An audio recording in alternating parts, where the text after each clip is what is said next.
Welcome back, my friends, to The Chosen's, the blended harmony of the Gospels. We are on day 6, part 3. Jesus is going to call some fishermen.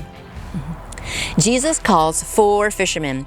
As Jesus was walking along the Sea of Galilee with the crowd pressing in to hear God's word, he saw 2 brothers, Simon, who was called Peter, and his brother Andrew. They were casting a net into the sea, for they were fishermen. He saw 2 boats at the edge of the lake. The fishermen had left them and were washing their nets. He got into one of the boats, which belonged to Simon, and asked him to put out a little from the land. He then sat down and was teaching the crowds from the boat. When he finished speaking, he said to Simon, "Put out into deep water and let down your nets for a catch." "Master," Simon replied, "we've worked hard all night long and have caught nothing. But if you say so, I'll let down the nets." When they did this, they caught a great number of fish, and their nets began to tear. So they signaled to their partners in the other boat to come and help them. And they came and filled both boats so full that they began to sink. Wouldn't that have been awesome to see that in person? I love it. When Simon Peter saw this, he fell at Jesus' knees and said, "Go away from me, because I am a sinful man, Lord." For he and all of those with him were amazed at the catch of fish they had taken. So were James and John, Zebedee's sons, who were Simon's partners. "Don't be afraid," Jesus told Simon. "From now on, you will be catching people." Then immediately they brought the boats to land, left everything, and followed him. The other brothers, James, son of Zebedee, and his brother John, were in a boat with Zebedee, their father, preparing their nets, and he called them. Immediately they left their father in the boat with the hired men and followed him. Jesus confronts a demonized man. They went into Capernaum, and right away he entered the synagogue on the Sabbath and began to teach. They were astonished at his teaching because he was teaching them as one who had authority and not like the scribes. In the synagogue there was a man with an unclean, demonic spirit who cried out with a loud voice, "Leave us alone! What do you have to do with us, Jesus of Nazareth? Have you come to destroy us? I know who you are, the Holy One of God." Jesus rebuked him and said, "Be silent and come out of him." And throwing him down before them and threw him into convulsions, the demon shouted with a loud voice and came out of him without hurting him at all. They were amazed and so began to ask one another, "What is this message?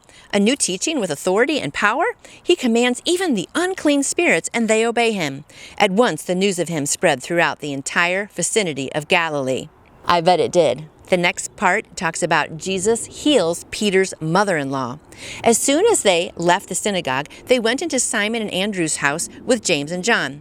Simon's mother-in-law was laying in bed with a fever, and they told him about her at once. So he went to her and took her by the hand and raised her up. The fever left her, and she began to serve them. When the sun was setting, all those who had anyone sick with various diseases brought them to him. As he laid hands on each one of them, he healed them. Also, he drove out the spirits with a word, and demons were coming out of many, shouting and saying, "You are the Son of God." But he rebuked them and would not allow them to speak, because they knew he was the Messiah. This was so that what was spoken through the prophet Isaiah might be fulfilled. He himself took our weaknesses and carried our diseases. Jesus calling those 4 fishermen is one of my favorite stories. And, he knew that they hadn't caught any fish all night. And he just said, "Go ahead, put your nets out a little further." And of course, Simon was like, "Okay, we've been doing this all night, but if you want me to, I will." And he obeyed. And look what happened. 2 boats completely full of fish. I mean, Jesus does provide for his people. And then he said to them, "Come follow me." And they left their nets and they came to follow him. And the rest is history. And I just hope that we can just do that as easy too, just to be following him. I mean, you don't have to quit your job or your family. You can just still be following him every day and doing things. And that's what he's calling us to do, to just be obedient to him and just follow him and do something for him every day. Because there's so many great ways that we can witness to other people, and that shows the love of Jesus.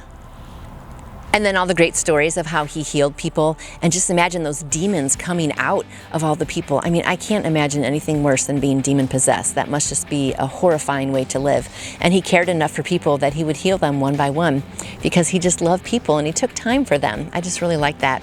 And then he healed Peter's mother-in-law. I just am so thankful for that too, that he cares for his own disciples and he cares about their families. And so he took time to heal her. So I hope you hear from these stories, my friend, that He is calling you to follow Him. Each one of us can follow in whatever area we live in, whatever part of the world, whatever skill set we have. There's a job for us to do, to be going out and telling more people about Jesus. And then just remember that He takes time to heal and to listen to people too. So He wants to hear from you today too. So I hope you've enjoyed this gospel reading today, and please come back again tomorrow because we'll move on to day number 7. See you then. You can get your own copy of A Blended Harmony of the Gospels by The Chosen simply by going to thechosengifts.com. There you can find all kinds of wonderful merchandise to help build your faith this year. Be sure to check out their devotionals and their Bible studies. Have a blessed day.